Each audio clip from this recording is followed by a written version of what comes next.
for the last 5 years. You've done the same thing. You've never, ever came home at 7:45. But this one time in 5 years, you come home at 7:36. That's 6 minutes later. Because you stop at the gas station, didn't text me and say, baby, can you get gas real quick? Yeah. You come in, my abandonment's inflamed. I flip out. Where have you been? This is banana. This is where I say by low functioning, right? You're able to stay in your high functioning, but you understand the low functioning so that you're not judging me and you're not staying high functioning, which can be transactional at times, and saying you're tripping, I'm pulling out. This is too much for me. So now what you did was you dipped down to the low functioning with me, and now we both cannot function in this relationship. Hybrid means I need you to say high functioning and go, okay, my baby, my woman's in this low functioning space because she's honest and we are really intimate, not sex, the true intimacy, which is vulnerability and knowing each other. I know she has these abandonment issues. I ain't experienced them in 3 years, but this is the day it's here. Yep. Baby, listen, I went to the gas station. This is what I got and what I did. Let me pray over you. Let's have a conversation about it. What do you need in this moment for you to be good? That part. And in the 5 years we've been together, 3 years, the 1 year, the 2 years, you tell me one time I gave you a reason not to trust me. There it is. Dear future wifey. Okay, scripturally, the Bible says your Father has already designed and purposed you. I experienced an invitation of God this morning. So you got to become an elite decision maker. Elite decision maker. He said, because you are one fleshly decision away from losing it all. Etched in my mind is what true submission to Christ looks like. I got to maintain that secret connection I have with God. I'm so full and don't want to belabor this letter. And I understand how important it is for men to disciple men, because if I didn't have that, I wouldn't be where I am today. I've traded worldly pleasures to live a God-centered life. The encounter I just had, I just need to rest in it. Help us to be considerate, creative, and courageous lovers. I love you. Your future hubby.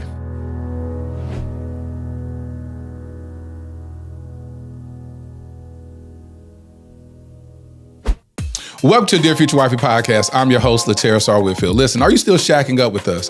If you're still shacking up with us, can we get a commitment? Hit that subscription button and subscribe. Make sure you turn on your notification bell so you'll be notified about upcoming episodes.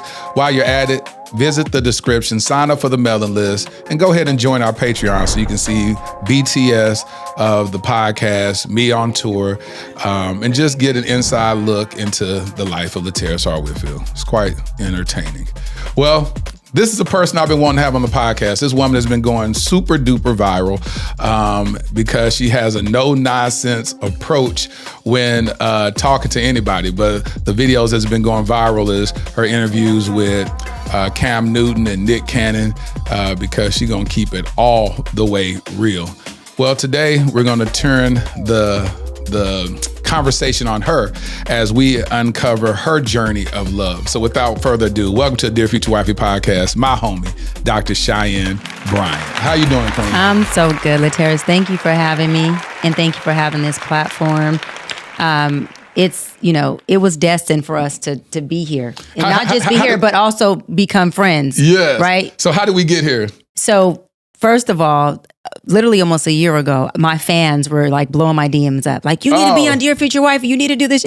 And I was like, okay, well, it'll happen. Let it do its thing. I was like, reach out to him, see how he feels, and see if we can. And then recently with the Cam Newton episode that went viral, they didn't just come in my DMs and flood. They were literally on the stories tagging you like, you need her on. So I reposted the tag and said, okay, well, let's see if this is, within God's will. I said, absolutely. And you said, let's do it. I said, let's do it. And we got on the phone. And talked for 5 hours. We didn't, literally. I was trying to watch a football game. You were just trying to book the flight to get me here. And we were on the phone for 5 hours. Chopping it up, getting all in your business. But with amazing conversation, with a lot of very similar and very different perspectives on things, and a lot of emotional intelligence, meaning we were able to just not agree with each other's perspective, but see it and have an understanding for it. And then even, from the airport, we sitting up 2-3 hours talking. We're like, we got to go do the podcast tomorrow. Yeah. And what's so dope about all of this is the fact that the reason why I wanted you on the podcast is because you do have an unconventional thought process when it comes to what you desire desire in marriage, what you desire in dating.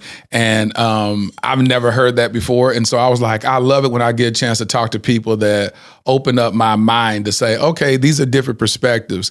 Share with the people your background, because not only are you a therapist, but, you know, and with the credentials of doctor preceding your name, but you've been on some TV shows where you've actually exercised your career and your practice in real time on television. On what shows? Yeah, absolutely. I'm a doctor of psychology. I'm a psychology expert and life coach. I developed and co-produced Teen Mom Family Reunion, which is the biggest, show on MTV. Our first season, we got nominated as the best unscripted reality show on the network, which is amazing. Absolutely. And congratulations. So, thank you. So did that, and then went on to do a few other shows where I come on as the psychology expert and life coach as well. And and then I'm in private practice every day. I'm on tour right now. I'm on tour every single weekend for the next 6 months, not just only in the States, but internationally. We have Canada, we have Nigeria, we have London, and we have a few others that we're going to add to the date. So then I have my book, Mental Detox, that I wrote about 10 years ago, and it was a bestseller. And I thought it was done being the bestseller. No, and then all of a sudden, it was like revisiting being a bestseller. And then I have my new book coming out called The Wilderness. And Wilderness. The What Wilderness, is that about? It's about we use Moses' journey as a metaphor for it, and him getting to the Red Sea and how it splits. And once they get over the Red Sea, where God hasn't split on dry land, and dry land is a metaphor for nothing being left on your feet. And so when you cross over, there's no residue. And so... Ooh, hold on, now, Dr. Cheyenne, don't let me... You're a preacher? You're a preacher now? No. Listen, I'm just here to do a job. Like I told Cam, I'm just here to provide expertise. But when they cross over on dry land, I believe, right, from my interpretation of it, that the land is dry, so that on your feet there's no residue, and you're able to come across the Red Sea and have this renewed mindset. And the reason why he closes up the Red Sea on the Egyptians is so that you can't go back. Teach. And I talk about the wilderness being that they crossed the Red Sea, meaning they're supposed to be free now. But because when they got there, instead of them being grateful and saying thank you, they said, we need water, we need manna, we need bread. And God said, well, your will or mine. Okay, hold on. Your will, I'll give you water and I'll give you manna. And then what I'll do is put you in the wilderness for 40 years. And then the promised land, proceeds that. And so in my book, I talk about how the promised land and the wilderness is not a physical destination. It is a mental space that you put yourself in. And so every day we're either in the wilderness or in the promised land. And that depends on where we choose to be. And God meets us where we are. We don't meet him where he is. And so what that means is if we choose our will to be in the wilderness, then God will meet us there. And because he's our provider of all things, he will provide us the tools needed to sustain the wilderness. However, if we willingly either align with God's will or choose to be in the promised land, then like the Bible says, scripture says, God says, even in hell, there I am. So he says, if you will yourself to be in the promised land, then he will meet you where you are in the promised land and provide you the tools to maintain the promised land. And so I know both all too well. And I have been in the promised land for years, because I've been applying God's principles. I always say, knowledge is not power. The implementation of the knowledge is power. And so to know God's principles are his will or whatever principles that is pointless. Are you implementing them? Are you following through with them? And so the book talks about a lot of that, but it also helps people understand, like, what the hell is the wilderness, right? What is the promised land? How do I get there? And if I'm in the wilderness and I'm just here trying to survive, because the wilderness is just that, it's a war zone. It's wild, right? There is no thriving in that place. And the tools that it takes to sustain the wilderness are not the tools you can even bring or use in the promised land, because the promised land, there's no war. And so you can't come there war ready. You can't come there, armed.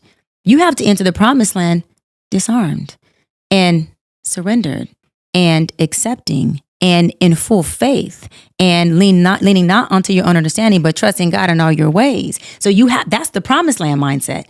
That mindset will get you demolished in the wilderness. And so the book talks about that. It goes in a lot more detail, of course. But yeah, I'm excited for that because when is that coming out? People need that. We're shooting for my literary team and I, hopefully October 2024, no later than November. This year. This year. I'm so excited. It's like the next level to my first book, Mental Detox. Mental Detox is like about, cleaning out your garden, taking inventory. And it's like the beginning stages of sense of self. And the wilderness is like, no, we here. What are you doing? So it's Let's figure interesting. this out. Let me ask you this. Where does this biblical background come from? So interesting enough, my father's family is Black, so we grew up Christian on that side, but my mother's side is Hispanic, Mexican, and French Creole, and we grew up Catholic on that side. And because I was raised more with my mother's side, I went to catechism, made my first communion, and I was baptized and raised as a Catholic, right? And so even went to catechism as a young girl. And so as far as the biblical principles and First Commandments and all that, Catholicism is very deeply rooted in that. So I had to know that even to make my first communion. Yeah. And then as I became a teenager, my dad's side started to introduce me to Bishop Noel Jones, which was in LA, right? Which is where I'm from. And as God began come on. You right? He does his head. And so I went there at like 13. And I can remember it like it was yesterday. I'm not playing. I went in there, Catholic church, you kneel, sit, and you quiet. Don't you say a peep. Don't you chew a gum. Yeah. And I went to Bible study and the church was just on fire. And I was 13 going, what the heck? Like, what is anointment? What is like the Holy Ghost? But the cool thing was I immediately started to feel it in myself. So I wasn't in awe or in fear of it. First, I was shocked by it. And then I'm like, as Bishop Jones is preaching, like my spirit is just jumping. I'm like, whoo. And listen, and love my Catholic family, okay? I am definitely a Catholic little girl who grew up. But that was a day that I never stopped coming to Bible study. I followed him from Greater Bethany to City of Refuge. And then I found Bishop Jakes and I said, oh, Lord, have mercy. And them two paired together. Oh my God. A force to reckon with. And let me tell you, I got so healthily obsessed with the way they taught the word that my hunger and appetite for the word just consumed me. And I literally would watch YouTube videos Monday through Saturday because on Sunday I'd be at church. I start flying to Dallas just to come to Potter House, just to see Bishop in person, my mother and I, and my girlfriends and I. And so every Sunday I was glued to the TV and I wouldn't watch just a sermon. I'd be watching it all day.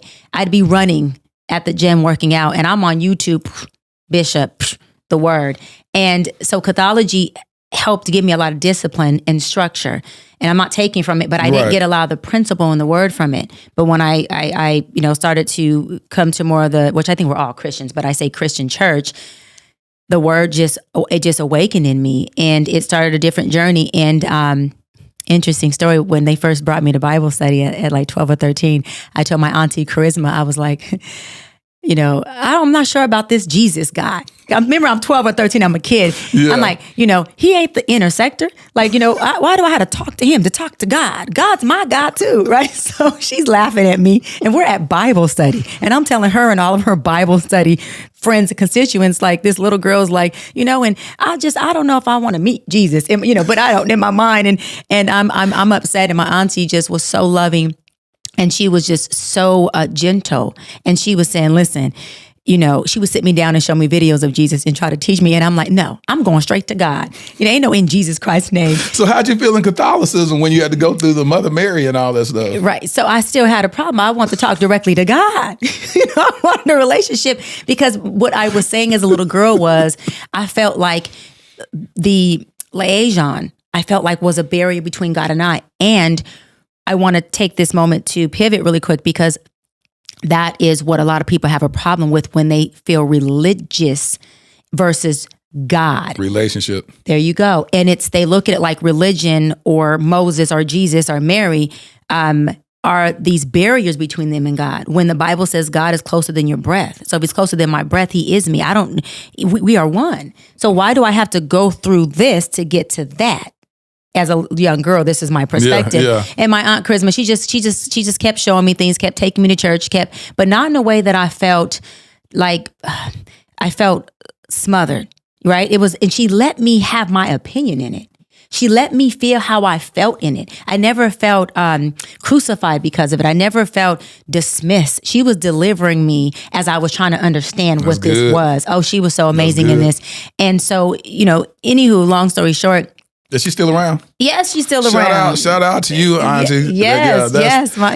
Because I love how you can, because again, if you heavy-handed with the words, you be like, now listen, you don't question God. Come on. See, back in the day, he said, don't you question God. Don't you ever question God. Oh, no. And then it makes you go, well, these things that are happening in my life, I can't even question God when bad things happen or whatnot. And any good relationship, you should be able to ask questions. Yes. And so we taught, unfortunately, some of the old school church taught people not to have a healthy relationship with God. Like God was this being sitting on the throne, judging your every move, and you're walking on eggshells around him instead of saying, God, I don't know why this is happening to me. I don't know why my grandma got cancer. I don't know why I lost my child during delivery or whatnot. And you question these moments with God. And God is such a gracious God that he's available to answer those questions. And listen, God is omnipresent. Yep. God is the Alpha, the Omega. God is closer than you breathe. His thoughts are not our thoughts. His ways are not our ways. And with that, it's like with that, the understanding should be, I'm not ever going to understand all of this. Teach. And so with her, it was more of her facilitating me and saying, well, what else, what other questions do you have while she's praying over me when I'm not even in her presence? And so I remember calling her like, Auntie, okay, so I understand Jesus this, and she's like, and she would get, when I say overly excited, yes, she'd be like, she's getting it. And then all of a sudden, Auntie moved, God moved Auntie as a vessel out the way. And he said, you ready? I got you. I got you. Yeah. And what he showed me was, I was always in relationship with you. Yep. Right? You were eclipsed. And when I say eclipses, by the trauma, by the heartbreak.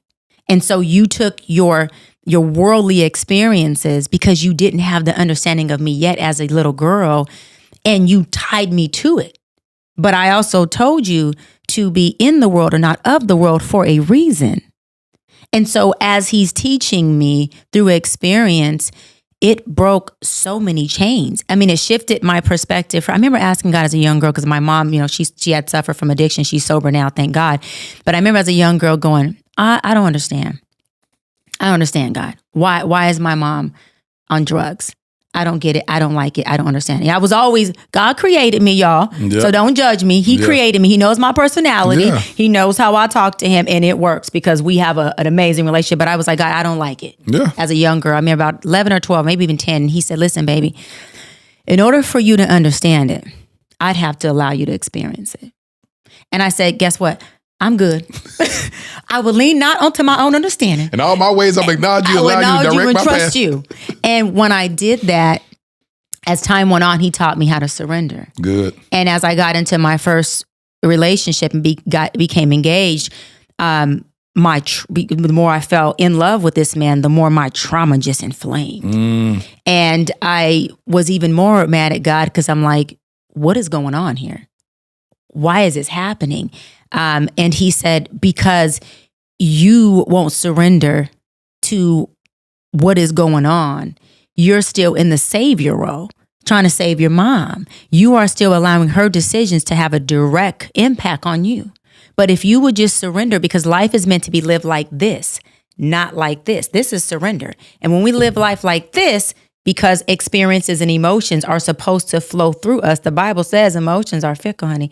They're supposed to flow through you. But watch this. If pain is flowing through you and you clench, guess what you're holding on to? Pain. All the anger and the pain. And you have the power to surrender to it. And once you surrender to it, I'm telling you, that thing just moves out of your way. Teach. It moves out of your way. And so with my mother, I was clenching. I'm mad. Why is she on drugs? Why is this happening? Maybe if I do this, she can shift. Maybe if I help her do this, she can shift. Maybe she could. And it was always that. And God said, no.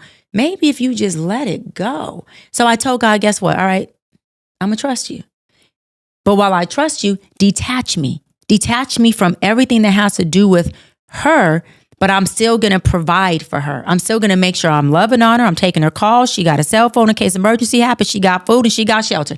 But I got a hands up because it's ruining my relationships. That's good. Because I'm abandoning my relationships. I'm showing up abusive because the abuse that she is not intentionally trying to project onto me is her addiction. When I say abuse, it wasn't physical or emotional. I'm talking about just not being abandonment is an abuse in its own sense. I have, because we teach what we know, but we create who we are. And my mother created from her abandonment that she, showed up in my world at the hands of her addiction, not intentionally. She created a broken little girl. And I started to show up broken in my relationships. And broken is hurtful. And hurt people. And so I said, I'm going to let it go. And I told God, and I said, listen, okay, God, I said, if this is your will, I promise to God, I said, if this is your will for her to be on drugs for the rest of her life, guess what? I'm rolling with it. But just let me heal. Let me be separate from that. Not from the addiction, because I'm going to roll with it till the wheels fall off. But let me be healthy. How do I get healthy? But I'm going to surrender to that. And if I told him, I said, God, but if you have this in your will, I trust you. And I love you and trust you so much right now that if this is in your will, let's roll it out. Then drug addiction it is for the rest of her life. Wow. And guess what? I'm good with that. And I was really good with it. This wasn't something I was saying, I want to fail. I got to a place of me and God's relationship being so deep, Lateris, that I said, yo, to this day, whatever it is, all I know is I trust you. And all I need to know is I trust you. Run the play. And when I said that really quick, I can't make this up. My mom was 100% healthy, running the streets, 100% healthy. All of a sudden, she calls me. She says, Shy, I can't lift my arms. What? I can't make this up. I can't lift my arms. I'm like, huh? Okay. So first is she couldn't lift her arms. And all of a sudden, she no longer could move any of her limbs that had to do with her fingers and her hands. Hold on. Her back goes out. So now she can't walk. Her limbs are gone. Her spine is messed up. So I'm like, I'm not thinking anything of God. I'm just like, oh, Lord, have mercy. Let me get her to the emergency. Let's get her some help. She ends up needing full-on back surgery, 8-hour, 10-hour back surgery. Long story short, as soon as I surrendered, it not only broke the chains within me that was connected to her decision-making, her addiction, right, and my abandonment. When I tell you literally and figuratively, it broke the chains in her. It broke her back. It broke her inability to even do things that she needed to be on the streets, on drugs. My mama had back surgery, and surgery went well. From that day of her back being pretty much broken, arms not able to move, my mom has not, knock on wood, y'all, because y'all know addiction, she has not touched a pipe since that day. How long ago was that? Maybe about 8-ish years now. Really? Literally. To that day, she runs my company. Wow. She's a VP. She runs our home. My mom walks, jogs, and does everything. If my mom wanted to go right now and go hit a pipe, go and indulge in drugs again, she could, because all her limbs are working now. Her limbs are working now. And I say that to say, what's her name? Kim. Kim, shout out to you. My family struggles with drug addiction. And so I love hearing testimonies of people who overcame it. And so thank you. Thank you for overcoming the battle of drug addiction. I salute you, Queen. You're an amazing champion. Thank you, Latera. Seriously, that thank means you. a lot to me. I adopted my nephew because my sister struggles with drug addiction and whatnot, and he was put in foster care and whatnot. So when I hear stories about drug addiction, and my brother, I haven't seen my brother in over 20 years. Wow. Because he's on the streets on drugs. He's one of those type of guys that doesn't want the family to see him strung out. So he'll just isolate. And about 20 years ago, he called and told me, he said, hey, listen, this drug dealer had a gun to his head and said he was about to kill him because he thought that he was the addict that owed him some money. And his homeboy was like, no, that's not him. That's not him. And the dude said, man, you almost died tonight. He said, somebody praying for you at home. You need to go be with your family. You got intercessors. That's what the drug dealer told my brother. My brother called me And he was like, man, listen, he told me the story. I said, I'm coming to get you. He was on the streets in Fort Worth, which is a neighboring city to Dallas. I drove out to Fort Worth, got him. He stayed about a week and went right back on the street. And I ain't seen him since. And that was 20-something years ago. I've been married, divorced, my kid done grew up. She's married. He's missed all of this. You know what I'm saying? And my mom, and she's still praying that, before she ever passed, she want to see her son again. Love that you said that, because my grandmother who raised me, because my parents were 15 and 16 when they had me. Obviously, mom got addicted to the drug that my dad was selling.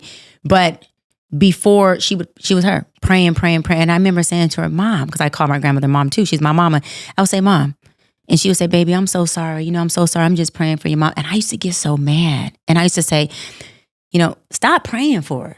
Mm-hmm. And you the one that want her off. I ain't even tripping, but I was. Mm-hmm. But my thing was, let it go.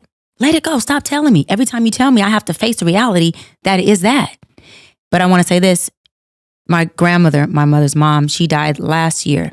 She was in our home on hospice, and she died in my home, took her last breath. She wanted what your mom wanted. All she wanted was, before she died, to see her baby be clean. Sober. Yep. She didn't just get to see her be sober for, say, a year or so. She got to see her child, my mother, be sober for years. Yes. One. And my mother scrubbed the floors, changed her diapers, changed her bed, gave her medicine, cleaned her, bathed her private area. I mean, my mother literally on her hands and knees took excellent, crazy care of her mother. And so for my grandmother, it wasn't just, she's getting well taken care of in this beautiful home with her family and love. She got her baby to come full circle, and her granddaughter who she raised to come full circle and take full care of her. Listen, y'all. This is listen.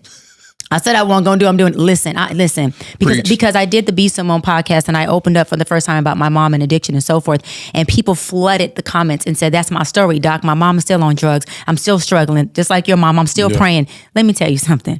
I'm not saying that this is going to happen for everyone, but I do want to say this: when God says He will give you back the time that the locusts and the cankerworms took, no request returns void.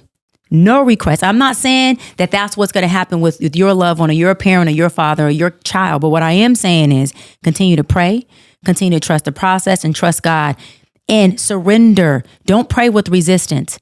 Pray with trust and tell God that you good with whatever His will is, because His will is what is needed and what's supposed to happen. And I'm telling you, because when I wake, my mom never combed my hair. She never cooked breakfast for me. When I wake up in the morning, my mom is saying breakfast is cooked. My mom has coffee in my office before my sessions. My mom is cooking dinner and breakfast for my brother and I. Hold on. My mom is making calls and running my whole business. There's times that I wake up at the beginning. First I was at the beginning. I was like, well, let's see how long this how long it lasts. You're a little skeptical. Then when I got on 3 years and 4 years, and then years kept going on, I would just lay in my bed and wake up, and I would hear her downstairs singing and tooting and Yolanda Adams she loved. She'd have her gospel music on. She'd have Bishop Jakes on. She's singing. She's cooking breakfast. And I would wake up and I would just sit in bed and I would go, God, yes, you ain't playing about me. Talk about it. And your word doesn't return void. That's what He said. And the best thing I could have ever done was line up with you. And I'm living in your principle right now. Yes. The time that the locust and the cankerworm took is here. Yep. I'm like, that's my mom downstairs. And so I would go in her room sometimes and look at her sleep. We have a big pool. She takes a dip in the pool every day. I look in the back and she got her cell phone. She done put the music on. The boom box is booming. And she just in the pool on the floaty, just going. And she's as happy as she could be, Lateris. And I just look out the window and I'm in awe, not just of her, but I'm like in awe of God's work. And and every time I do it, this is my own joke, me and God, I can hear Him say to me, He go, who's your daddy? And I love it. And I just start laughing. I'm like, God, why are you like this? Why are you like this? And then I pray and I ask that everyone gets this relationship with you. Teach. This relationship, because I'm telling you, when you are anchored like that, in a covering, in a source like that, you no longer are tripping or in despair of any resources because you anchored and plugged into the source. Teach. And so for y'all, again, if you're praying and you're saying, I can't hear him, I can't see him, my favorite affirmation still to this day is, God, I don't hear you, louder. Come on, God, speak louder. That's good. God, louder. Or God, I don't feel you, louder. I need to see more. Make it clear, God. Come on, make it clear, because I'm trying to listen. I don't need you to drag me. I just need to listen. I'll take the step. I'll be obedient, but I need to hear louder. And when I do it, he comes in louder. Let me tell you something. You got that oil on you. I didn't know you had this side of you. Yeah, because you get the cussing and carrying on. I was just about to say, tell him the truth. You told me. Now, Doc, you can't curse on this platform. I said, oh, shoot. I said, God, I can't hear you, God. A little louder. A little louder. A little louder. I said, don't be coming on here cussing, because you're going to be cussing. And she said, well, I guess God got to, hold my tongue. Because on the phone, you said, the first conversation, you said, so Doc, you go from real anointed, like, and real preachy, to cursing. It's like, what you want? But in the same sentence. In the same sentence. This is so confusing. I'm like, yeah, God took his time with me. He really took his time with me. It's so confusing. Because I'm like, gosh, because it's not that you're speaking biblical truth as like I call it a lukewarm Christian. Somebody but you're rooted in it. Like, and it was just I was like, this is contradictory. It's like she's so deep in the word, but then she'll just start going off and cussing like a sailor. I was like, what? I was just like, it was throwing my ear off. Like, I'm a thumbprint of God. He's trying to show you that he comes in all forms, okay? He's showing me he can use anybody. He can use anybody. Let me tell you this, but another point that I want to make about where you said that, when people are believing that God can restore the years that the cankerworm has stolen, and, they may not get a chance to see their loved one delivered from alcoholism or drug addiction or whatever that is. They may not. The caveat I would like to share is that, and God still can return everything. He can restore the years of your youth. That even if it's not by your parent coming back and cooking breakfast for you, or putting coffee on your desk or whatnot, or seeing your loved one swim around in the pool, that God can send people in proxy of what you missed and bring somebody else as a surrogate mom, as a surrogate father, someone that stands in the gap and begins to love on you and share with you the love that you so desperately desire from that and loved deserve.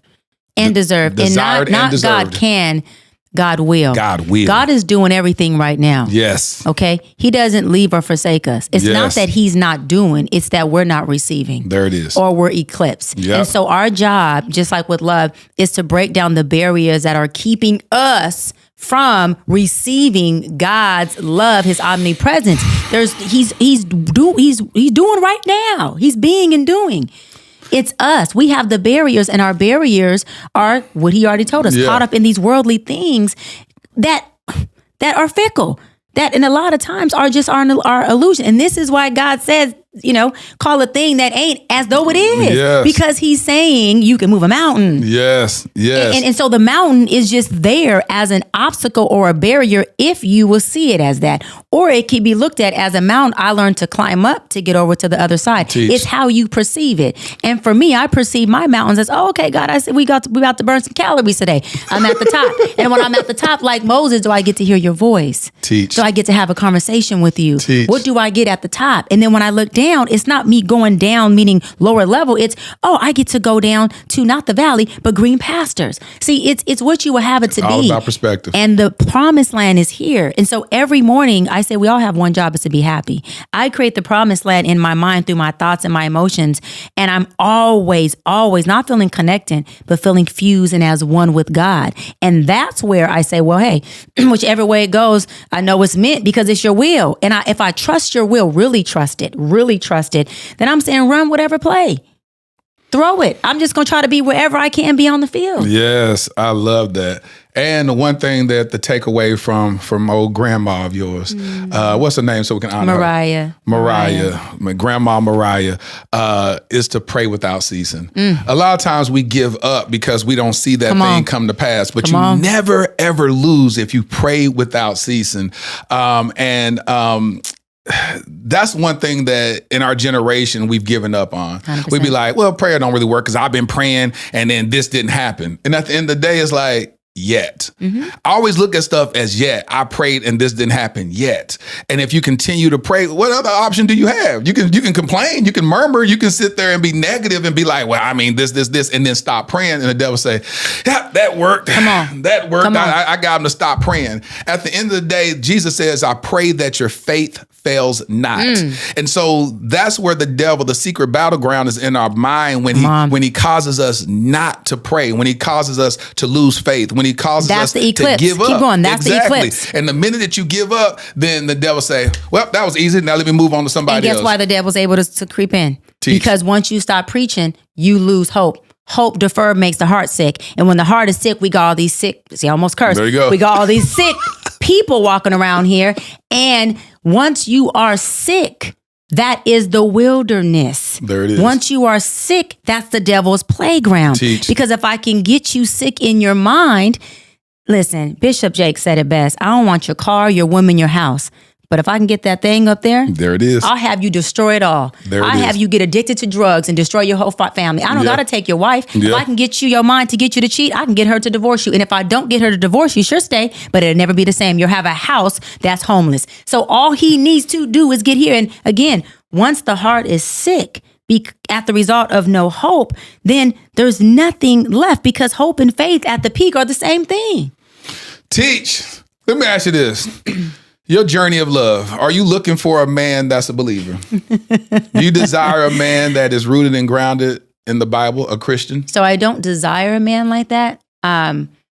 It's a non-negotiable. So I wouldn't even be with a man who, even if he was, say, non-denominational, but he's like, look, I don't have denomination. I'm not into no religious stuff. However, I'm godly.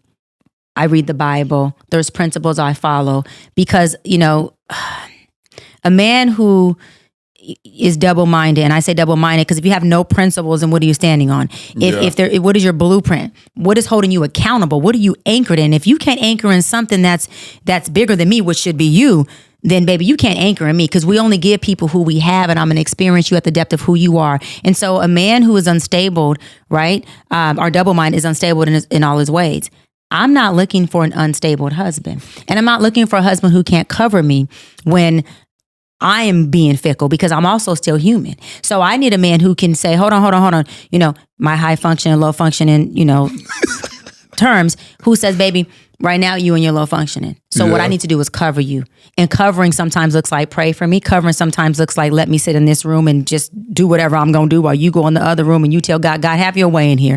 Have your way in here. I want you to explain that to people when you talk about high function and low function, those that haven't, because I started laughing at it because we had a conversation and we was talking about, I need a man that is high functioning, but he has to have duality. He's a hybrid. He needs to be able to deal with the low functioning that you have a tendency to operate in. Explain what that means. Meaning, he's high functioning enough to be able to make sure our relationship functions at a healthy level without impairment. We're not abusing each other. We can have conversations. We have emotional intelligence. We can talk, agree to disagree. We can trust each other. We're rooted in those high functioning things. Everything is not about investigation of what's going on. No, we're mature.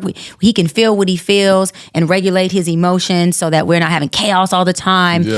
He can disagree with me and still go to bed and love me in the morning, maybe revisit it or let it go and let it take its form, because he has that strong faith in God that it's going to do what it's supposed to do anyways. Teach. So go on and just keep loving her. Those are high functioning. He knows how to have real commitment is high functioning, which is he knows how to stay and stick and be while the love comes in and the love comes out, because that's a real relationship. The love looks different every season, every year, depending on what you're doing, what he's doing, what you're going through. Love just looks different. It feels different. And commitment is doing what you said you was going to do regardless of how you feel. Can he stick in it and not go outside of these doors, right? While we get this thing back on track. Good. And for women, because sidebar real quick, women too, I don't want to just get on the men. Can you, high function for a woman in a relationship, sis, can you let him be in the space he's in without having to continuously suppress him or put this pressure on him to be in a different form, because you need him to show up differently. You need him to express in that moment. You need him to be emotional. Hold on. What if this is what he needs so he can be better for you? Can you, the Bible says that it's better for a man to sleep on the roof of the house than deal with a woman, I'm going to go with my terms, who can't shut the up. The Bible didn't say that part, but that's how I'm looking at it. Meaning. The Bible says quarrelsome woman. What does that mean? It says quarrelsome woman. What does that mean? And interpreted by Dr. Bryant, shut the up is what she said. Meaning, right, this man is system overload already. Yeah. Yep. And he's frustrated. He's like, let me just get out. Let me get out of here. And a high functioning woman can say, all right, baby, listen, what do you need right now? Yeah. Because the Bible says, love your partner by knowledge of them. Let me know what you need. Because in a marriage, you have to assume different roles and positions. And can you be hybrid enough and flexible enough to assume that while you, this is high functioning now, self-soothe, whether it's self-soothe your emotions, self-soothe, meaning regulate your anxiety, whether it's go read a book, go for a run, go to brunch, have a glass of wine, have a cup of tea, while he has his moment with himself. And his moment with himself is his moment with God. There it is. That's all it is. And let him return and say, okay, so what's next? What do you need? You still need more of that, more of this. So my point is that's the high functioning piece, right? When I say hybrid is when, let's just speak for myself, my high functioning can sometimes still mirror, very rare because I've done a lot of work, but it still comes up, an abandoned woman. So when I clench, remember I just said life is meant to be lived like this in surrender mode. When I clench, abandonment is just abandonment shows up in control. Okay, either you're sabotaging, which is still a form of control. We talked about that last night, or you're controlling, saying, no, it needs to be this way or that way, because what you're trying to control is not so much that person. You're trying to control what they activate in you. So I'm trying to control you to stay right there and put, because if you move to the left or to the right, then guess what? You may activate and inflame my abandonment. If it won't activate and inflame my abandonment, I don't have the need to control it. There's a difference, right? So low functioning is, you and I are in this relationship. My abandonment inflames. You haven't done anything. It could be the time of the month. Hormones are just going, crazy. And I'm now my abandonment's inflamed, and I get to clenching, and I say, I don't want this no more. Not even this. It's more of like, okay, every day of the week, you go to the gym and work out. You come home at 7:30. Now, for the last 5 years, you've done the same thing. You've never, ever came home at 7:45. But this one time in 5 years, you come home at 7:36. That's 6 minutes later. Because you stop at the gas station, didn't text me and say, baby, gonna get gas real quick. Yeah. You come in, my abandonment's inflamed. I flip out. Where have you been? This is banana. This is where I say by low functioning, right? You're able to stay in your high functioning, but you understand the low functioning, so that you're not judging me and you're not staying high functioning, which can be transactional at times, and saying you're tripping, I'm pulling out. This is too much for me.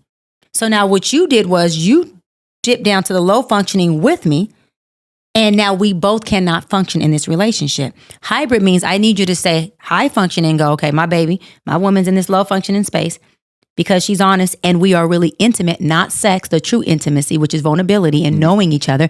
I know she has these abandonment issues. I ain't experienced them in 3 years, but this is the day it's here. Yep. Baby, listen, I went to the gas station. This is what I got and what I did. Let me pray over you. Let's have a conversation about it. What do you need in this moment for you to be good? That part. And in the 5 years we've been together, 3 years, the 1 year, the 2 years, you tell me one time I gave you a reason not to trust me. There it is. And if there's no reason, then she has to regulate her emotions to get herself to the high functioning place to say, baby, you know what? You're right. I'm tripping. Maybe I need 5 minutes. Maybe I need let me go work out. Let me run 4 miles. Whatever I need to do to regulate this, to get my cortisone levels low, my dopamine to be released. Let me do this. I'll let you know if I need something more. Good. Now, after the man has done everything, because there's sometimes a man can do all that and the woman is still in her space. I want to give advice for that because it happens like that a lot. Mm-hmm. After the man has done everything he's supposed to do and say he really was not cheating and not doing nothing wrong, he apologizes. He said, what do you need? He talks to her and she's still inflamed. Because I've been there. I've been where the man has done everything you can possibly humanly think of. And I done packed my bag and I'm talking about book my flight. And he No, you did. No, you didn't book, and at this point, I told him book it. Get me out of here. Laterris, at this point, he pacing the floors. Poor baby. He's just pacing the floors. And he's just like, he's just, you could tell he's like, Lord, how do I get her to stay? What did I do? Because he didn't do anything wrong. And I'm disclaiming. You done told him to book the flight? Book the flight. And I told him to pack me up. Get me out of here. But look at the intensity. God. Get me out of here. Do you see the inflammation? Yeah. Get me out of here. Book the flight. Now, mind you, I think it's 1 a.m. Extreme abandonment. I'm in my low function. Yeah. Then I took a seat back and he came over. He said, what do I do when you get like this? What do I do? He said, what do I do? What I do? And something in me, which is the high functioning part of me, this is, thank God that I'm a hybrid, said, you're tripping. He didn't do anything. And I said, you know what? It's not you. You've done everything you're supposed to do. You did everything right. Thank you. I said, now it's up to me to make a decision. If I am going to pull out of this and go into a healthy space with you and be forgiving and lock back in, or if I'm going to continue to be in my abandonment, sabotage this and get the heck out of here. You could do that in real time. You did that in real time. I did that sitting on that couch with that man sitting next to me. And he said, okay, what does that mean? I said, give me some time to snap out of this. Because, so you knew that. Because it's just a decision.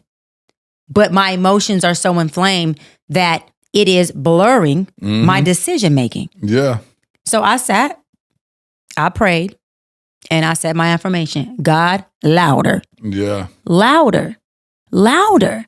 And then I started to, this is what I do by self-talk. I started to, by high-functioning, healed self, start to talk to my low-functioning, broken self. Teach. And the high-functioning self said, let me explain something to you. You're always sabotaging. You're always at the table. And in relationships, you have no place being at. You did this in the last relationship. We're not doing this time. So whatever you need to do, wherever you need to go, you need to figure it out. I looked over at that man. I said, baby, we good.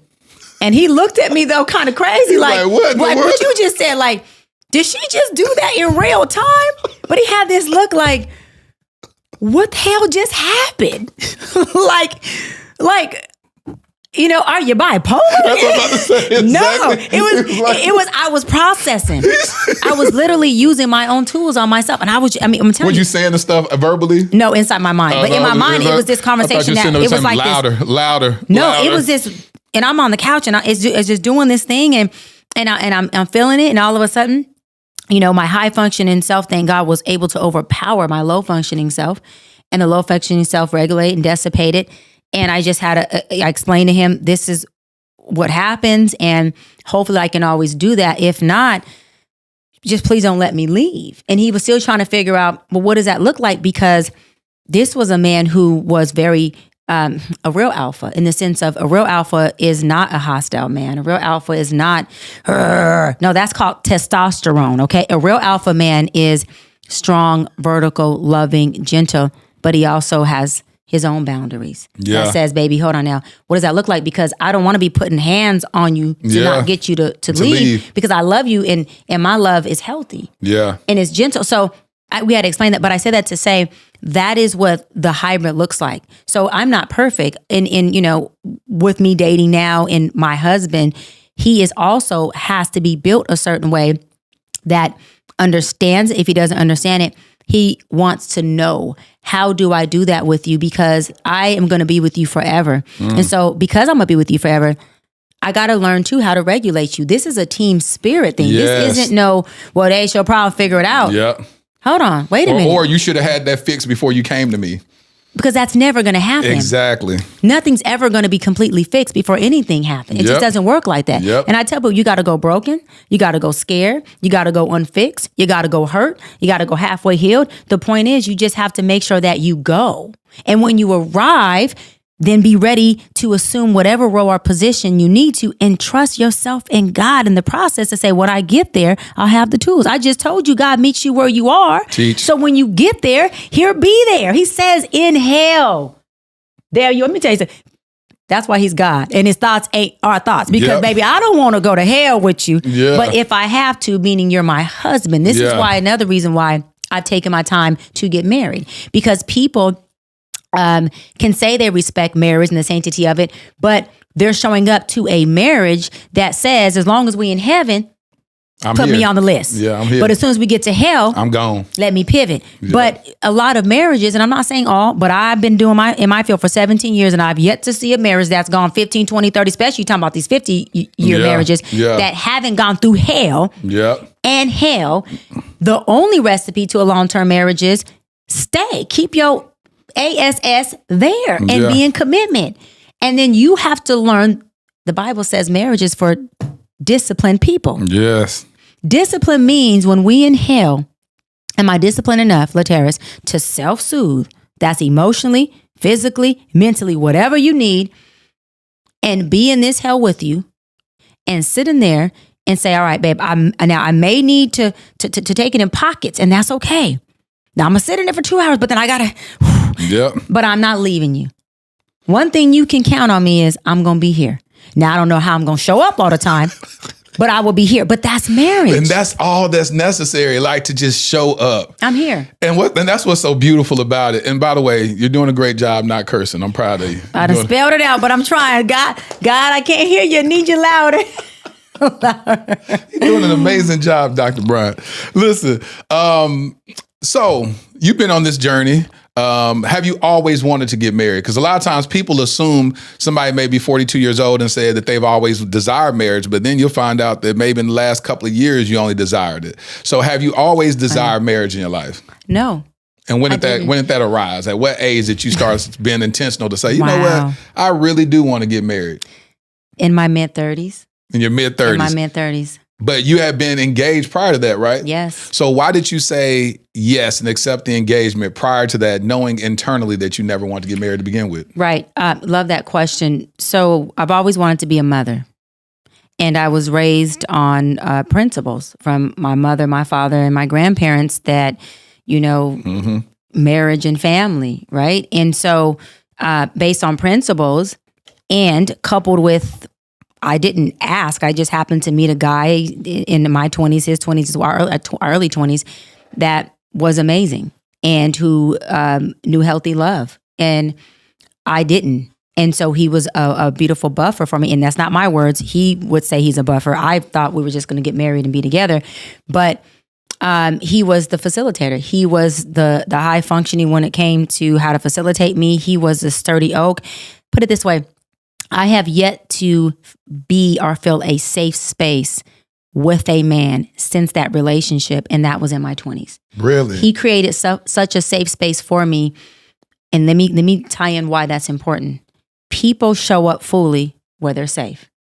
And God knew in order to get this woman, her pain and her trauma, in order to get me to externalize what she's been internalizing, she got to be completely safe.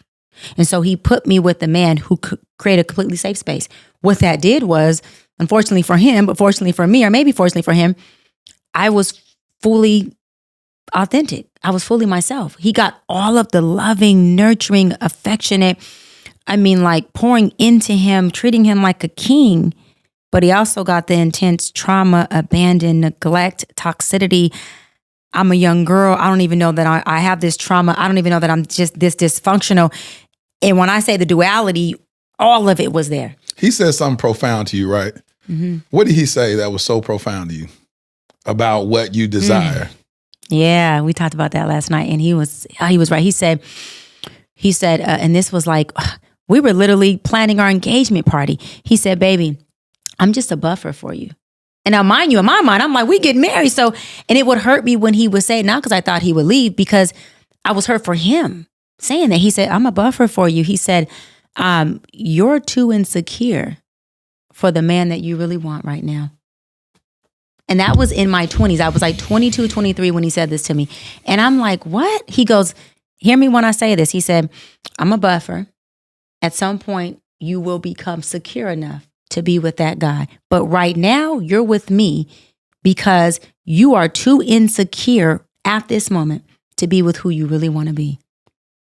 And when I tell you... When I say that is emotional intelligence on a high level. And when Shout I tell out to you, that brother. That man was on point to the point. And I didn't argue with him. I just was more like, babe, don't say that. We got our engagement party. We're getting married. And I also knew in my heart that he was right. and that I would be leaving, like deep, not like forefront. And so a part of me, all of me was trying to save him from a heartbreak I knew he was going to have. Inevitable. An inevitable heartbreak. Mm-hmm. I was trying to save him and say, no, and no, and like, but I'm here and I do love you. And that's not true. And then also because he was such a freaking good man, it was hard to leave because I didn't have infidelity. And you didn't have a reason to leave. So what happens with people like that suffer from abandonment issues, you try to look for a reason. Mm-hmm. And then it's like a self-fulfilling prophecy because you'll create the reason to leave, but you come with such toxicity that you'll start breaking the very man that you love so much to where he be like, and then you start making him respond. Hold on. There you go. When I start breaking the man that I loved, who I seen come in as a healthy, loving, innocent man that just wanted to love me. Because he came from, I came from a 2-parent household, but it was my grandparents. He came from 2-parent, his parents, and, no blended family. It's them. They've been together all their life. So he comes from that. But when I start to see that, and he just kept loving me through it. And he kept reminding me, reassuring me, that's cool, but I ain't going nowhere. You know what he told me one time? I just even thinking about it. And he said this to me. He said, because I was trying to be mean, and I was being mean. And I was saying to him, and I was in my abandonment. I was trying to sabotage. And I was trying to get him to leave. So I can prove this abandonment thing, right? Now, I didn't know I was doing this, y'all. I'm in my 20s, right? Hindsight, I get it. And I'm telling him, well, leave. I don't want to be with you. And he's like, no, I ain't going nowhere. No. And I'm telling him, he's 30 in it. No. And I'm like, how can I get him to leave? But listen, but everything in me wanted to make sure he stayed. I didn't want him to leave. I wanted him to reassure me he wouldn't go. And so I get to packing his stuff and I tell him, you know what? Well, I'm going on a date. I'm going to go on a date with someone else. You know what he told me? This is when I knew it was God. Lord have mercy. He said, not baby. He said, my full name, Cheyenne, let me explain something to you. Now, people are going to go crazy over this, but let's get in our mature, high-functioning, emotional intelligence space before I say this, y'all. He said, Cheyenne, if you went out, he said, forget a date. If you went out and had sex with 200-something men, I'm still not leaving.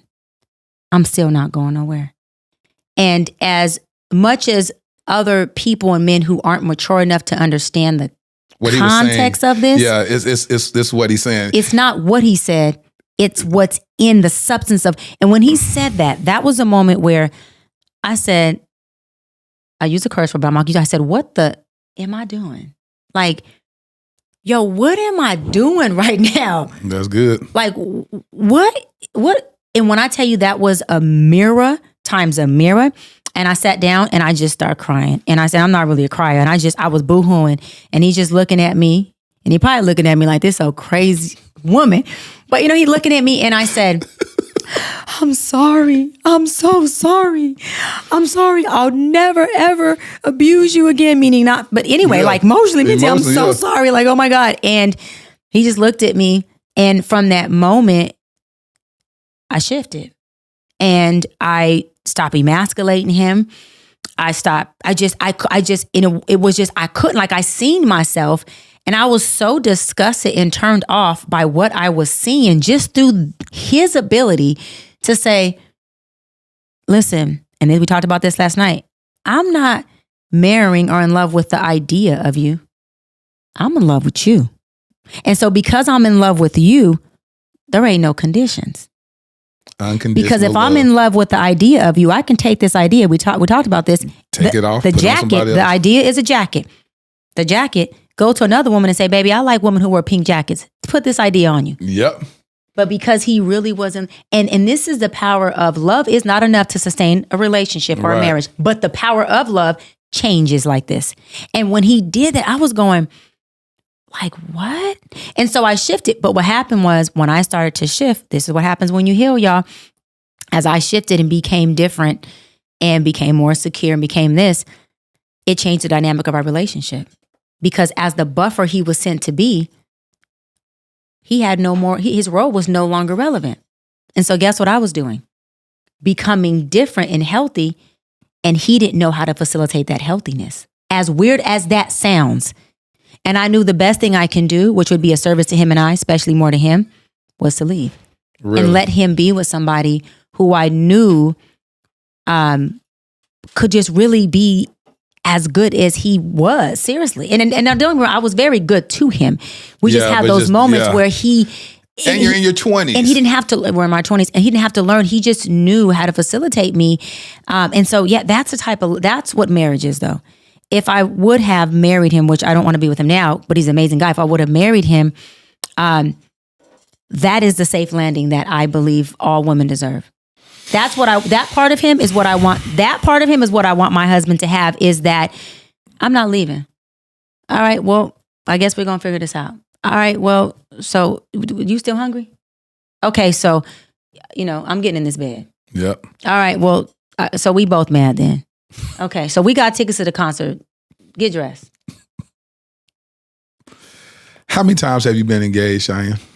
I've been engaged 4 times, and I called off 2 weddings because the first 2 were just engagements. We didn't have like the wedding plan, save the dates, a dress. The last 2, I had wedding dresses, engagement party, bachelorette party, wedding date, save the dates, shipped out, invitations, people booked their flights. So what do your friends say to you and family members, knowing that? Would they even take it seriously if you got engaged again? They say, girl, call us on the day of the wedding and we'll show up. Other than that, Tom, I ain't booking no flights. Leave us alone. Like, when you look back at that, and you've always said that you had amazing fiancés and all that type of stuff. I never hear you discredit the men that you dated, and you take full accountability for the relationship going awry. Why is that? Is that true? Or is it that they were so great and you were so, I don't even want to say toxic. I would just say this, because certain things just not supposed to work out. I do understand that. Is it they just wasn't supposed to work out, that you understood it? Or do you believe that you were so unhealthy in all those experiences that you were the cause of the relationship not working? No, I don't think I was the sole cause of it not working. There were things that they did as well, that, my first fiance, we just had 2 different dreams. We grew apart. He wasn't a man that was really into, and every time I talk about this, I'm still protecting both of them. Yeah, of course. To be honest. As you should. He just wasn't a man who wanted to work or have work ethic. He made some money, but I was a breadwinner. And then he got to the point where he openly, honestly told me, listen, if it's just you, me, a dog in a shack, I'm good with that. And I openly told him, but baby, I'm not. So where do we go from here? Because I'm going to build this thing. And so I'm going to build this thing means I'm going to have to carry you and sustain, because you're not asking me to carry you, but you're saying, I don't want that, which is fair, right? So with him, I just said, well, we're growing apart. We're just going 2 different ways. I'm just not okay with having a man who is okay with pretty much being like the house husband. To be honest with you, he was just like, I'll be the house husband. I don't want that. And I'm a hybrid. The submissive piece of me, the very soft feminine piece of me, couldn't tap into my intense submissive part because that was a bit too beta for me. And I don't mind, I like a hybrid man, an alpha submissive man. I don't mind you going in your beta and going your alpha. That's sexy to me. But it can't be to the point where my alpha always has to be present for us to be equally yoked. That's not fair to me. The second guy, he has 2 beautiful daughters who are adults, and there were some things that were inappropriately done in that relationship, not infidelity, not cheating. And because regardless of what those things were, he was still very good to me. And I have the utmost respect for his daughters. There are certain things that I won't expose because I would never want them to look at him in a way. That's his, responsibility to have that conversation with him. His daughter even asked at some point when I called off the wedding months later, because we were still having a relationship. We were pretty close at least. And she was like, what happened? And I even told her, you got to have that conversation with your father. Yeah. Because I explained, even though me and him are not together, there was still a wife or, future stepmom kind of role, not kind of a role I would have taken. And I'm not fleeing from that just because, I still respect him. But there were things that have to do with some hostility on his end that I knew being married and pregnant and having a family with that kind of hostile environment would not be healthy, because I also know that as loving and relaxed as I like to be, if you're going to create a war zone in this house and think that you can be hostile in a certain energy, it's going to be a problem. Number 3. It's going to be a problem. Guy number 3, what happened? Oh, well, that was it. I only had 2 guys I called off the wedding. The first 2, I don't when you was really engaged. Oh, so you don't count the 2. I don't count them because it was like in my early 20s. You had a ring on, didn't you? Yeah. So those relationships kind of just like dwindled out just because I was in my 20s. But the last 2, which we had weddings and dresses, we were really going to get married. The family was tied in. But I'm happy I called him off because one, let me say this. If I was going to base being with a man with kids off of my last fiance who had 2 beautiful daughters, I would do it, because the way he structured that, to his defense, was A1. I mean, we had no issues. There was nothing. The girls would even call me and say, "Hey, Shy, what are we doing for Dad's birthday? What are we doing for Father's Day? What are we doing for Thanksgiving?" I would cook and call everybody over and have family meetings and be like, "We blend in this family because we're about to get married and I'm going to get pregnant." So, I even had conversations with the girls one-on-one. Like, if you need anything, you have questions about me when I first met them, ask me. Which is ironic because now one of your core values is never to date or marry someone with kids. But you had a great experience with a man with kids. Now why? And we talked about this too. I love this.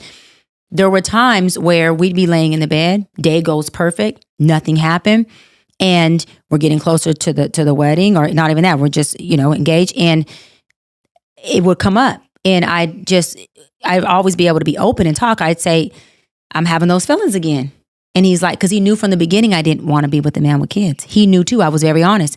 We just happened to fall in like and then start really, being into each other. And before you know it, I'm living there, and now we're in a relationship. And in which, by the way, he was 14, 15 years older than me.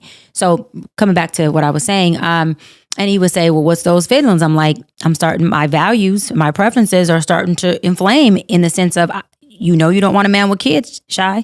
And but we would maturely talk about it. And he would say, "Baby, listen." Well, he would tell me, "Well, what are you going to do?" Because not that I would ever want to. I love my girls, but they're here. They're here. I'm a father. So he's saying nothing I can change. What can I do for you with the reality? And I would say, I don't think there's nothing you can. Because again, it was just something I didn't want as a preference, not something he did. Explain why, so people can understand that. Well, because for me, my idea, for me personally, of a family is me and my husband and our kids. 1. 2, it's not the kids, because I love kids. Me and his daughter would go work out together and go eat. And when I would invite him, she would be like, "Why you got to invite him?" Right? Like, we want our time. One-on-one and time. I say, "Girl, this your daddy, because he gonna come." Right? Yeah. Always having his back. But I would say, but for me, I don't believe that anybody, male or female, it's a preference, has to take on you and your decisions previous to me. I think we all have the right to say, "Listen, I love you, but I prefer not to take on your decision," even let's say to be an attorney. Let's take out kids, to be an attorney, because you travel a lot. Yep. I don't want a man who travels a lot. Doesn't make you a bad man. To me, that's no difference than me saying, I don't want to take on a man who has beautiful kids, who I probably would love and blend with, but I don't want to have to help you manage your past decisions. When I come in, I don't come in with kids. If a man tells me, "Doc, look, man, I love you. I'm in love with you. I feel like you're my soulmate. But this career thing, I want a woman who's at home barefoot in the kitchen." I do, right? But you travel and you're on the road and you're a powerhouse. Does that make him a bad man? No, it makes him say, your decision, Doc, to be a doctor and be successful and do these things, I don't want to have to help you manage that. And I have every right to say, "You know what? I'll either shift or I respect that." Yep. And it's not a big deal, because I meet so many men who are amazing with kids. My ex-fiance, he was a great guy with some things that, again, I won't mention, that were just like, this can't sustain long term.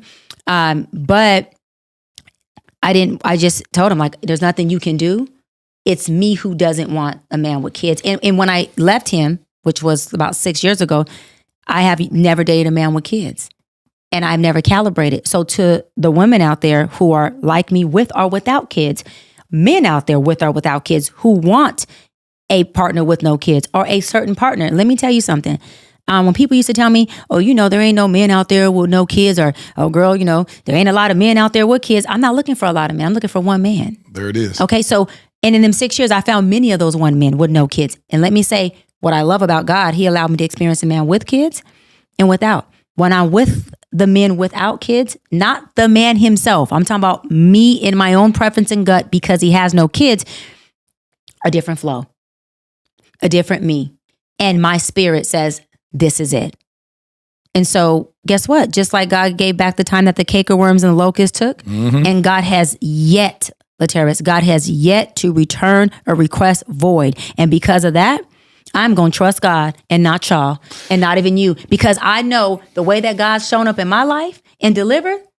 God telling me right now, woman, listen, how much more I got to do to prove to you that what you want, it's going to come when I know you ready for what you asking for. And what I love about it is that what you said is you live in a place of realism. You said, because I heard you say this in the interview, and because I know that my desire is a man with kids, now I have to date younger, but I have to also deal with the maturation phase of a younger man. Yeah. And so that's why I like it when people are intuitive enough to say, because some people are like, I want a man that don't have kids, and it's like, okay, but you didn't adjust, you didn't know how to pivot, so you're in your mid 40s or whatever, and you're dating guys around that thing, and then now he's like, well, I want kids. Wait, and I had to do that. No, you're so on point, because my ex-fiance is 14 years older than me.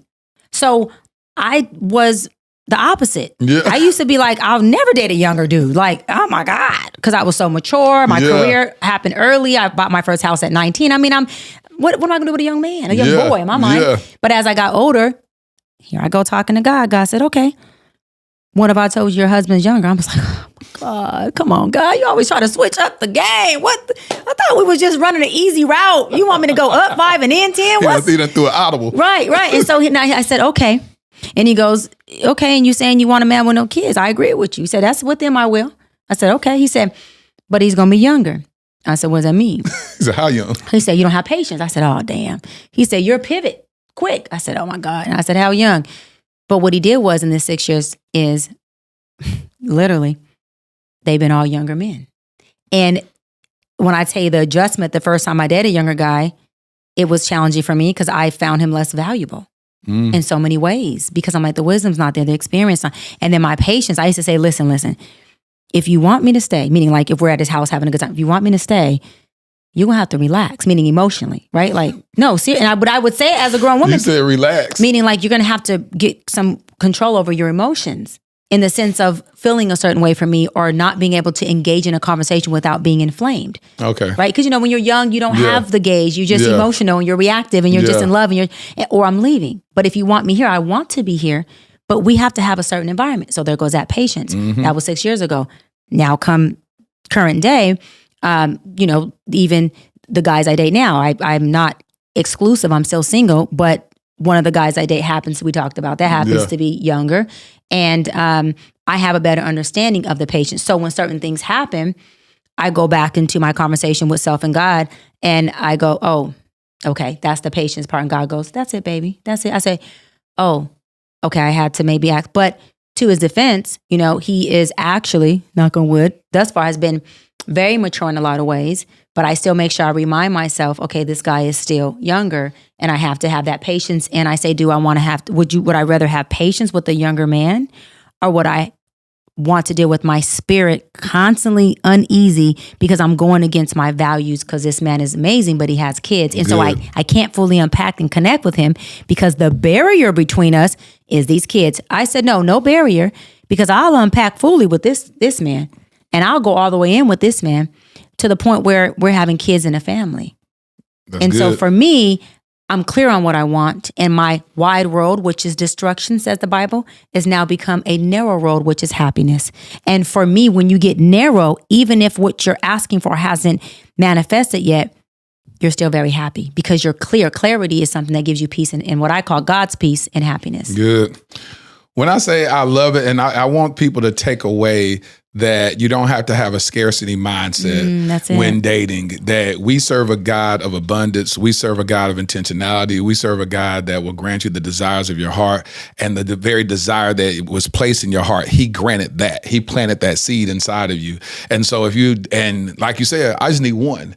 And so not to have a scarcity mindset and to say, and that's why I try to tell people all the time, date based on your core values. Because anytime you come out of alignment with what your core values are, and then you end up dating outside of that, and you go, I knew, and it don't work out, you go, I knew I shouldn't have did that. And the worst thing you can say to somebody is that, man, I should have never dated you in the first place, because I knew at the very beginning this wasn't gonna work. And they looking like, well, I wish you would have told me that, because I wouldn't have dated you either. You know what I'm saying? Yep. Because you know at the very beginning you're betraying yourself. Ooh, you're breaking your own heart. There it is.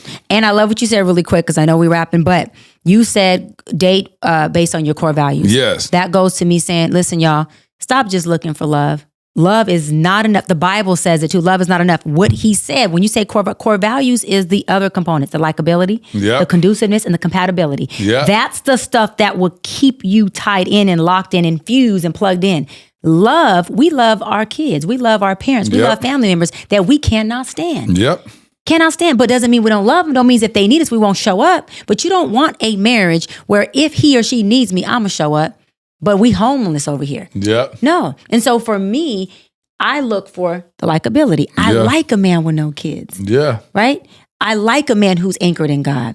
I like a man that I can bounce scriptures off real quick. I like a man who's built a certain way. And again, another thing, start choosing people who are built the way that is conducive for you. Not someone who's water and you really want wine. I said it over and over again. We are not Jesus.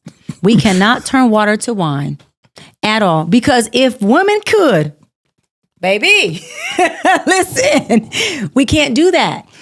That's good. So we gotta see people for who they are and ask ourselves, is this person right here, this conducive for me? This, not the jacket, the ideology that I clothe him with, because every time you take the jacket off, you're breaking your own heart. You're disappointing yourself. You don't want him no more. And then he spends a lifetime chasing after you, pursuing you after the I do. And it's like, why am I still working for you? I thought we were supposed to be resting in marriage and still working on learning each other, but I still feel like I'm chasing after you. And people, that happens so much. And you even talked about the statistics of divorce that, 85%, I believe, women are the ones that's filing for divorce. Women file. Yeah. And so at the end of the day, it's like, and that's a whole lot of variables of why that happens. But at the end of the day, people need to find people that they can rest in. People that when they say I do to, they say I do to this version. Whatever this is that's coming, I do. And then also have in the back of your mind that you have to continue saying I do, because people evolve, people change. The person that you married at 27 ain't the same person at 37 and 47. They're evolving. They experience losses of loved ones. God forbid, but you lose a child. That's a whole different variable that you're dealing with. You're dealing with loss of parents at a certain age. How is that person now without spending Mother's Day and Father's Day with their parents? Who is that person? And so you have to continue to say I do to people. But listen, I'm very hopeful for you. It's interesting. Like I told you before, I can't wait to see the guy that captures your heart and your mind and gets you down the aisle to say I do. Because I know how analytical you are. I know how, because I know you think your brain be like, you doing all that, but I got a chance to see that little girly side of you. And I was like, because a lot of times people look like, but she tough, she hard. What'd you think of it? I love that. You got to see it for a couple hours, and it was cute. I said, that's and we both were there. Yes. We both was in our healthy little boy. It was cute. But that's what I'm saying. That is the part that gets you to I do. Yes. That's the part that gets you continually to say I do, and to get you resting in marriage where you can have fun and play with your mate and whatnot. Because at first I was a little worried about you, Cheyenne. I got to admit it. I was like, this girl called off 4 engagements. I know women that can't get one. She called off 4. And she admits that she is a part of the problem. We all are part of the problems when things don't work out. But she admittedly says that. She says that she met good guys, where a lot of women say, I've never met a good guy. You say, I've met good guys and it didn't work out. So I said, yeah, she the problem. It's going to be very hard for her to find somebody that she gets married to. But when I got a glimpse of that little girl in you, I said, oh, she's hopeful. She's a hopeful romantic, not a hopeless romantic, a hopeful romantic, where she says, I desire intentional love. And at first I thought that maybe the bar was set too high, but it's not. At first I was like, she probably looking for this perfect guy. He has to be this. He has to make this kind of money. He has to do all this or whatever. And then the more I got to talking to you, I said, it's not that. She is dispelling my prejudices that I'm putting on her already. I'm thinking like, oh, she think this, she in LA, she only wants this type of guy. And then I started talking to you, I said, no, it's not that. She just wants a resting place. There you go. She wants to be covered, and she wants to be covered properly. And so often when you talk about love, you talk about your father who was like, shoot, he was the epitome of a player. He's a gangman, he a thug, he all this type of stuff. But and you call that covering. But he was a dad. He was a father. He didn't play about us. He has 5 girls and I say 2 boys because he also claims my mother's son too. My brother Shane as his son. But one thing about my father, he didn't play, in the streets, but he didn't play about us. That's and good. He covered me. We talked about this last night. He covered me. I'm talking about financially, emotionally. If I had a problem, I told you I was in Oregon cutting up with my first fiance. And I said, I called my dad and we were on the phone for 2 hours. The whole argument, I'm arguing with my fiance. I'm on the phone with my daddy and I'm cursing my fiance out. My daddy's saying, baby, just get your stuff and get to the airport. And I'm saying, I'm going to kick the door down. He's like, don't kick the door down. Just walk out. Just walk out. And, and so, you get more bees with honey if you start talking to men like this. Baby, don't talk to a man like that. He was baby, don't wear the pants in the relationship. Baby, stop. So he was at daddy. We was on the phone for hours. I'm talking about 4 or 5 hours of him just giving me wise counsel, just facilitating my emotions. And I talked to him until I got to the airport, boarded my plane. He said, baby, how are you feeling? Are you okay? That's good. And I said, but I'll be okay. I'll be okay, Daddy. So I got home and I went straight to him and he had his Jack and Coke and he said, let's sit and talk. So he was a father. Yeah. Right. And that plays a big difference in how a woman chooses. That part. I'm not choosing out of despair. In all due respect to the women who are fatherless girls, because that's real. That's real. But I'm not choosing out of despair. And before he passed away, I used to call him randomly and say, Daddy, thank you. He go, for what? I said, for not making me a fatherless daughter. And he said, oh, baby, I love you. You're welcome. That's so important. So I never knew life. When I say we had a real marriage, death is what did us part. Nothing else with my father. And so it's important. It's important. But really quick, you said something. I love everything you said. I just love. Remember we talked last night when I said, no, Terrence, I was like, I want that high school kid love. I said, with adult responsibilities and responsibility. And what I say? Did you say vulnerability? No, I said adult responsibility and maturity. And maturity, yeah. But I want what you just said, that little girl, little boy, we're 15, 16 in high school, we're just in love. But we're adults now, so we are responsible. We're mature. Yes, but the balance. The balance. Your word, hybrid. Hybrid. I need a hybrid. The word of the day is hybrid. You want hybrid love. Sino, can you throw me this amazing hoodie that I stole from Cheyenne? Throw that to me. This right here. This is a hoodie that she said she's going to put on her website. But this right here, this is what I love right here. High value and high functioning. This is the word. This is the statement of the century because you have coined this phrase and you just broke down what that truly meant or whatever. How can people even pick up this hoodie? I know you got a book out, you got a book coming. Yep. Do you have a base camp, a site that people can go and pick up merch and pick up all things? Yes. Cheyenne. So Arsena wanted me to show his hoodie. Oh yeah, that's his. That's his. This is his right here. What does that say? No low functioning behavior allowed. Now, Nick Cannon. Y'all will see it on Nick's show. We did some more sessions. This is Nick's daily affirmations. I brought him this sweater, and his homework is to read it if you don't wear it once a day. Nick, that's your homework. Don't wear it. You don't wear it. Amen. But you can get merch. I'm on tour every weekend for the next 6 months. So every single location, if you go to any of my speaking events or tour dates, we'll have merch, we'll have t-shirts, hoodies, and books. Many people want to get this on this website. We're going to get on the website. And it'll be on our website. Yeah. Yes. By the time this airs, it'll be on the website. It'll be on the website. Okay? We're going to air this coming up Wednesday. Did you know that? Oh, shoot. Well, it should be on the website by then. In the meantime, you better come to one of the shows. Some pre-sale. Come to a show. Definitely, man. Listen, Cheyenne, I thank you for your vulnerability. I thank you for your transparency. I thank you for not trying to act like you have it all together, but to be able to say that you're in process, and in process, you will progress. Yes. So you will always progress in process. And so I love that you are a woman that says, this is the evolution of me at 42 years old.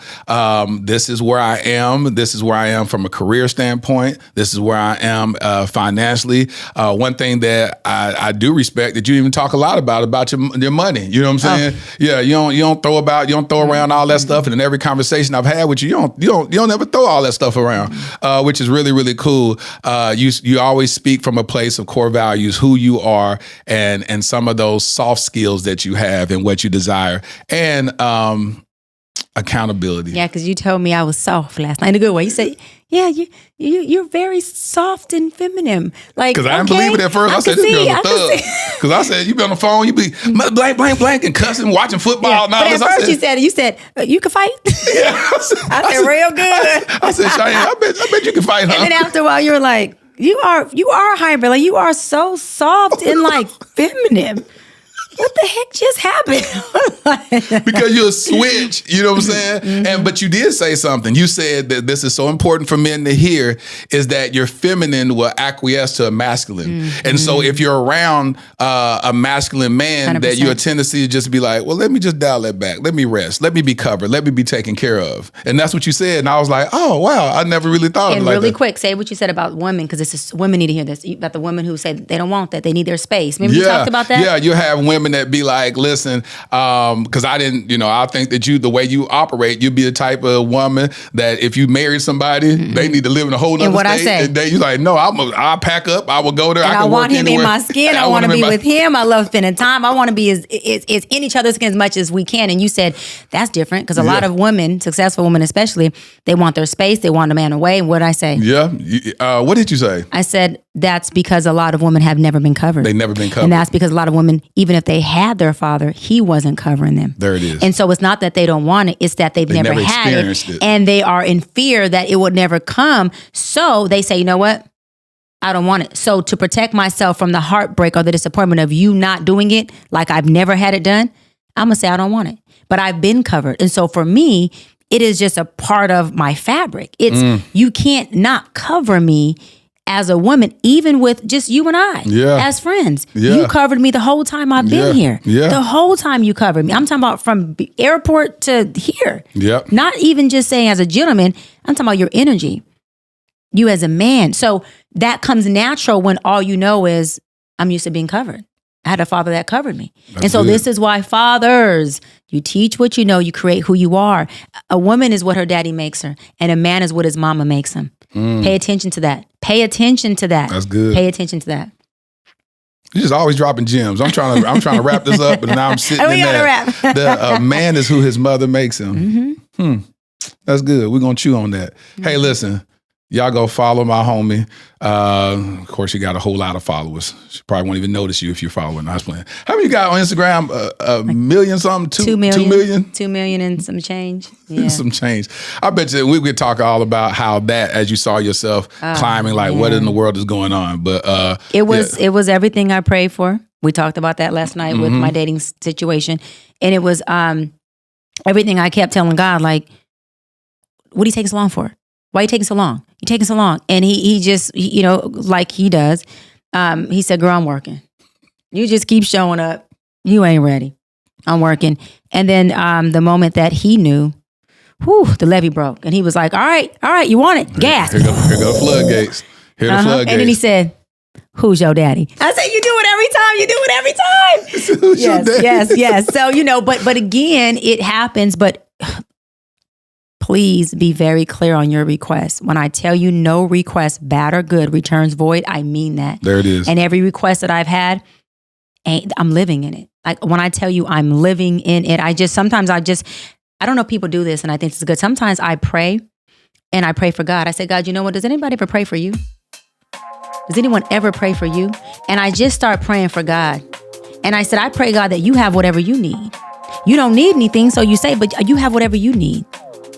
Does anyone ever pray for you? I'm so grateful that I literally just pray for God. I don't want nothing. I'm praying for you. I'm praying for you.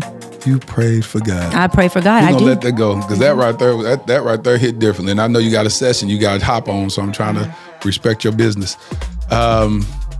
Praying for God. Dang, that's a different perspective. Y'all give it up for Dr. Cheyenne Bryant, who prays for God. Stay tuned to the end for a letter to my future wifey. And writing these love letters to you. Ladarian, thrusted suddenly into Child Protective Services in 2015. My nephew, Black, a boy. The likelihood of being adopted outside of kinship, slim to none.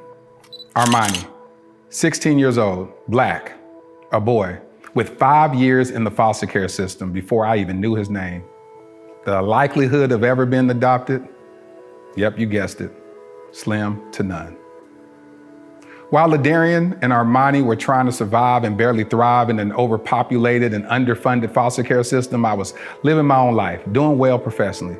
Having been a single father with a daughter who at that point was doing well in college, it was my time to live my life, right?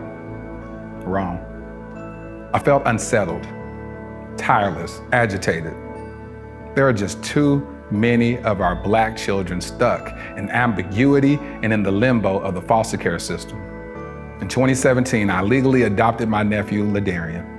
Fast forward to 2019, I had no ties to this other young king, but I felt God instructed me to adopt him also, and I obeyed. Starting over with parenting should have been enough, right? Working with various foster care and adoption agencies to help bring awareness to the countless young Black kings in the foster care system should have decreased my agitation, right? Joining the board of directors of Advantage Adoption, an organization that helps find permanent adoptive homes for children in foster care, should have led to some type of resolve, right? No, not at all. None of it felt like I had done enough. I now realize that every one of those experiences was laying the fundamental foundation for my life's mission, Kingdom Royale. Kingdom Royale will be a luxury, state-of-the-art home for foster boys. Our first location will be in the Dallas-Fort Worth Metroplex. We will utilize the whole person approach that instills identity, empowers them to advocate for themselves, and enlightens them regarding new perspectives and limitless options that they thought were impossible.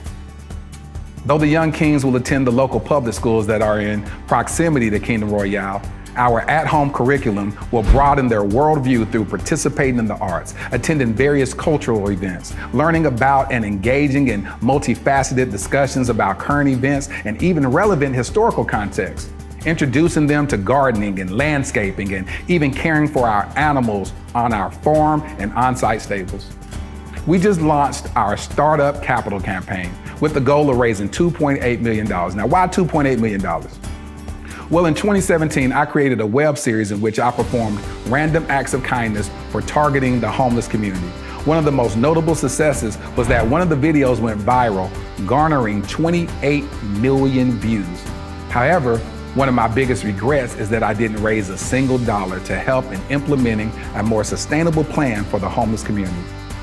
So throughout the years, with much remorse, I reflected on not maximizing that moment. I knew if at that time, just 10% of the viewers donated $1, we would have raised at least $2.8 million that could have really established long-term support for the homeless community, or at least started a long-term initiative to do so.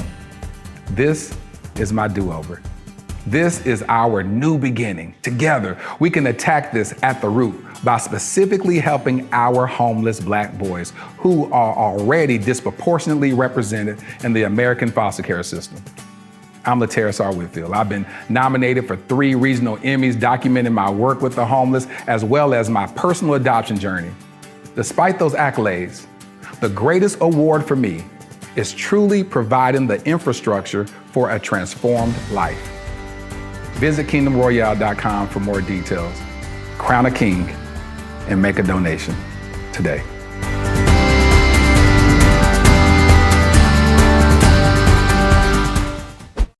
Man, I really enjoyed this episode that I did with Dr. Cheyenne Bryant. That woman is a force to reckon with. I love how vulnerable she is, how transparent she is, and how she stands 10 toes down on her preferences. And I don't have nothing but respect for that. Well, here's my favorite part of the podcast where I speak to my future wifey. Dear future wifey, as I reflect on the kind of love I hope to give and receive, I realize how important emotional intelligence is in building a meaningful and lasting relationship. That's called EQ. I want us to be connected, not just by shared interests or physical attraction, but by a deep understanding of each other's emotions, needs, and unspoken thoughts. Whether you're full of joy or feeling overwhelmed, I want to be the safe place you can come to, knowing that I'll listen with empathy and respond with love. When conflicts arise, I know they will. I want us to handle them with grace. Instead of reacting impulsively, I strive to respond thoughtfully, acknowledging your perspective and managing my emotions in a way that brings us closer, not further apart. I want to master the art of effective communication with you, the kind that fosters deep intimacy. I want us to communicate openly so we can understand each other's triggers, passions, and dreams. I'm committed to learning how to support you when you need it most. I pray you'll do the same for me. Your future hubby. I hope you enjoyed this episode of the Dear Future Wifey podcast. Remember, be lit, live intentionally and transparently, and don't stop loving. Make sure to subscribe to our Dear Future Wifey YouTube channel. We're available on Apple Podcasts, Google Podcasts, Spotify, and Stitcher. We welcome your support. Simply share our podcast with your friends and family.